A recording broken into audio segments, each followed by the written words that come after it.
आता लवकरच मी माझ्या आईला म्हणेल की तू आता नको करू काम, तुझ्या हक्काचं काम आता मी करीन.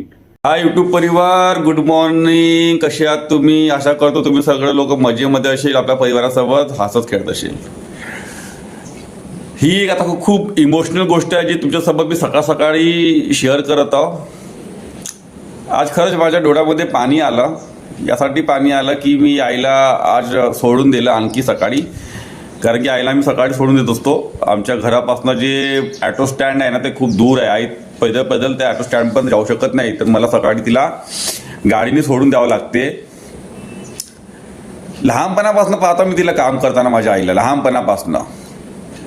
आता मी 1.5 वर्ष झाला नोकरी सोडली आणि 1.5 वर्ष अगोदर मी दुकान पण टाकली. पण गाईस, दुकान त्या लेवलपर्यंत याची आहे ज्या लेवलवरती माझे स्वप्न आहे. थोडासा वेळ लागेल अजून, कारण की कोणता पण धंदा जो आहे ना तो एकाएकी नाही पिकअप पकडत नाही. एकाएकी तो धंदा शहराला लागतच नाही, थोडा वेळच लागतो.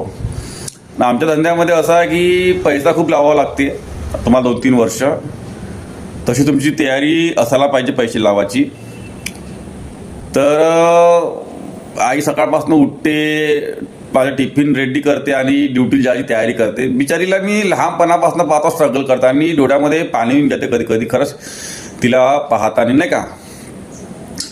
खरंच नाही का, खूप लवकर असं स्वप्न आहे की खूप लवकर मी माझ्या दुकानदारीला नाही का एक चांगल्या लेवलवरती घेऊन जावं आणि पटापट ह्या सगळ्या गोष्टी झाल्या की आईला मी म्हणेन की बाबा तू आता नोकरी नाही का सोडून दे, आता तू घरी आराम कर. मी तुला भरपूर स्ट्रगल करताना पाहिलं आहे. माझी पण जिम्मेदारी वाटते मला की तू आता काम नाही करावं. लहानपणापासून पाहिला मी तुला स्ट्रगल करताना, लहानपणापासून मी तुला पाहिलं आहे खूप काम करताना, खूप मेहनत करताना.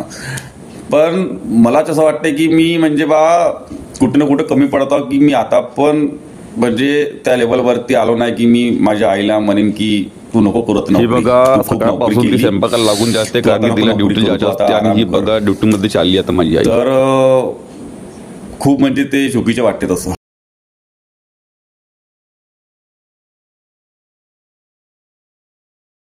हे जे मुवमेंट आहे ना, हेच मुवमेंट नाही का डोळ्यामध्ये पाणी आणते आणि हेच मुवमेंट नाही का माणसाला खूप जिद्द पण देते की आता लवकरच मी माझ्या आईला म्हणेल की तू आता नको करू काम, तुझ्या हक्काचं काम आता मी करीन. खूप झालं आता. कधी कधी मला स्वतःची लाज वाटते की मी कसा मुलगा की आज एवढा मोठा झालो तरी पण माझ्या आईला मी असं नाही म्हणू शकत की तू आई काम सोड आणि तू आता नको करू काम, मी करीन जास्त मेहनत. बस देवा तू आता आशीर्वाद दे.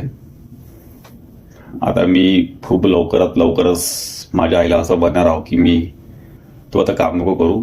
तू भरपूर काम केलं, भरपूर राबली आहे तू जीवनामध्ये. मी तुझे संघर्ष लहानपणापासून पाहिलं आहे.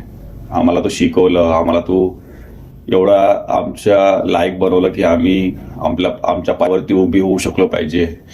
आज एका घरावरून दुसरं घर झालं ते माझ्या आईच्या आशीर्वादामुळे, ते माझ्या आईच्या आम्हाला सपोर्टमुळे.